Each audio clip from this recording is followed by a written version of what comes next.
guys, how's it going? Welcome back. So, little how-to video for some of you who have no idea how to do this.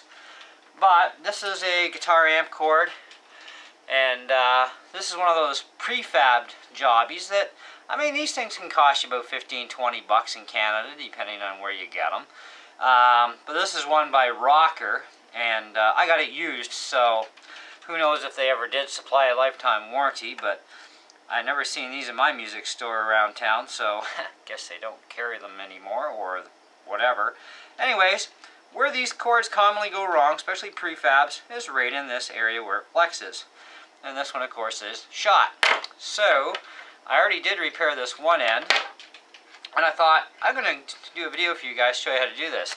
So, I bought a pack of these jacks from Banggood for $3 and I think they were 48 cents or $3.58, under $4 with free shipping for a pack of 10. Now, given, yes, they are cheap jacks. I have some experience with these cheap jacks, and they actually do work quite well. Okay, however, the one thing you will find is this little squishy bar at the back where normally you pinch the wire. They don't always work so well. Okay, so that's one thing to keep in mind. And there's no go around other than cross your fingers, and if they bend, fine, but you should always be pulling your jack out anyways by the end piece, not by the end of the cable. So in other words, grab your jack back in here to pull it out. Don't be pulling back here. But hey, they're cheap, they work, who cares? You know, the main thing is to get your repair done. And you know, so for super heavy duty use and stuff, where you're whacking these things in and out of the amps and your guitars all the time, probably not a good idea to go with super cheap jacks. But what I use this cable for is to actually join my guitar amp to my mixer. One of my amps anyways, because both my amps actually go into my mixer.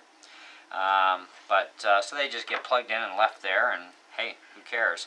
But once in a while I have been known to use them just to run a guitar in a pinch, and I can still do that without any difficulties. So it's not a huge deal by any means. So you're going to need to have yourself one of these little X-Acto knives, because what you're going to want to do, actually I'll do it to this, you're going to want to go around the edge, just grab it and just roll it gently on the razor, okay, so you don't cut right through. So you just want to make enough of a cut in there that you'll just see that ground wire, and once you do, then you know you've gone far enough, and then you can just grab with your fingernails and yank and pull, and it'll come apart, and then you'll get, the wire will be wrapped around this one.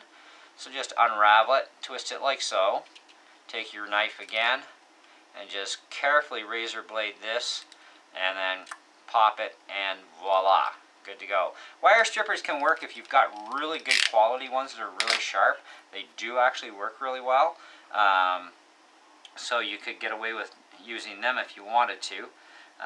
But sometimes I don't like using wire strippers, especially on stuff like this, because you never know, if you squeeze a little bit too hard, that can create a bit of a problem.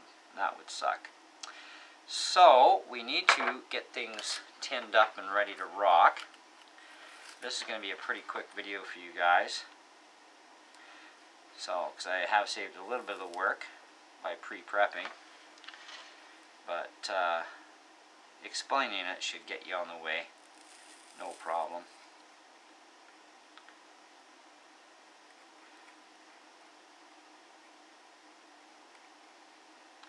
Okay, so now that we've got this, we've got our ground wire has to reach a certain amount of distance, and this has to reach, and I also want to make sure I can get some of this captured in here if I can.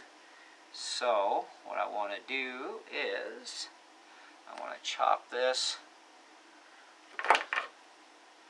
right about there. So the first connection I want to make is right in here, and I want to stick this into the hole so it just kind of rests over like so.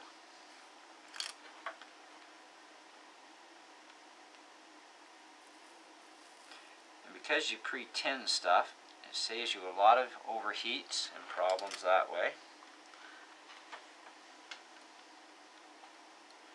Now you can bend this wire in a little bit, and then just double it right over. Now this wire, the ground wire, is not going to fit in this hole. So in that case, what we want to do is we want to bring it off to the side a little bit like this. And we got to bend in, so I got to chop a little bit more off of there.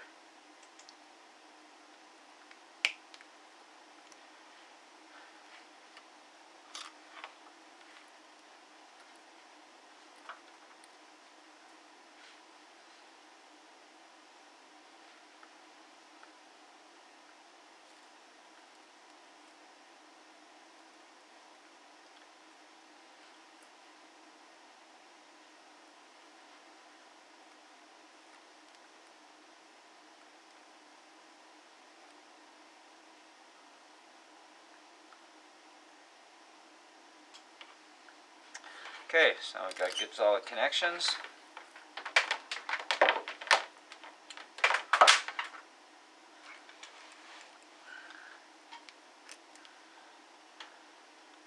So we only got a little bit of this casing in here, which is fine.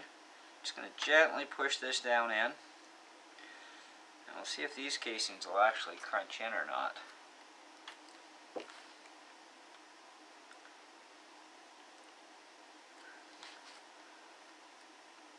And just as I thought, it won't. So, but because we've got the ground wire so close here, and it's a thick wire, it's going to take a lot of the abuse. And by having this pushed in and curled like this, if for some reason this somehow lets go, at least it's a bit of a pull, but it likely is not going to let go from here. That's a really super solid connection on there, and that's going to save your connector. So you want to try and get that as straight on as possible this way. Now, in these things, you have a few parts. As you can see on the table here, you've got your spring. You're going to have to put your spring on after you put the cap on. So put the cap on first, facing the way towards screwing it in. Then your spring, and then you've got this plastic shielding cover which you need to use. So you want to get that shielding cover squished over this stuff first, because you don't want things touching that shouldn't.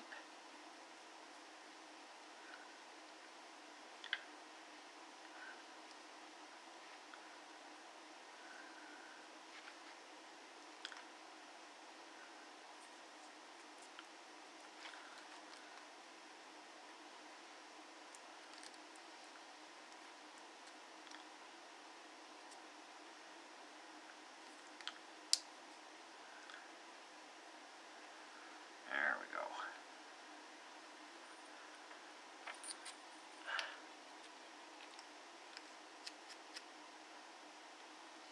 And voila, we're together. So, before you do anything like plugging stuff in, you want to check for continuity to make sure everything's okay. Give me a sec, I'll be right back. Okay, whenever working with soldering paste, make sure you keep your fingers clean, especially after handling the stuff after. So, soldering iron is unplugged, put it off to the side. Time for our tester. This will tell us if we messed up on assembly, because we want to make sure that we don't have anything shorting. So you're going to take each end, start with our ground. That's good. Check the tip. No life in the tip. Good. Go to the tip here, good. Ground, nothing. So you hear the beep, you've got connection. Go to the ground, connection. But check your tip against your grounds to make sure nothing's shorted. Okay? Now you're going to give a little tug in and out. A little bit of pressure. Not a whole ton, you're not trying to rip it apart. Again. Okay. We're all good. So now we have a perfectly functional amp cable again. All repaired.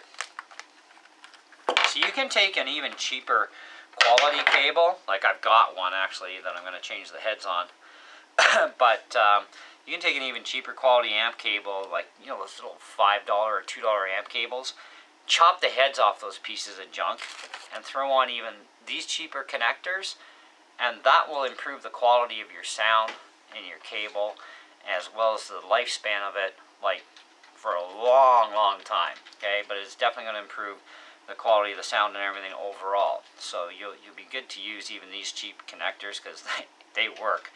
I'm actually I bought these to not only fix this up, but also I've got a couple of projects for building foot pedals, and I needed a bunch of these. And for under $4 Canadian with shipping from Banggood, that was a great deal, you know. And they're pretty good connectors for the purpose. But like I said, if you need higher quality connectors, then don't buy cheap ones, okay? So, but even for cheap connectors, they're going to work even on this high quality cable. They'll still last for a long time, you know, and you'll be good to rock and roll. So, hope you enjoyed the video on how to do that, so you get an idea. Even if you are not going to use cheap connectors, you're going to use good stuff. At least now you know how to do that, and it's really very simple. So, there you go. Have a great day. Thanks for watching.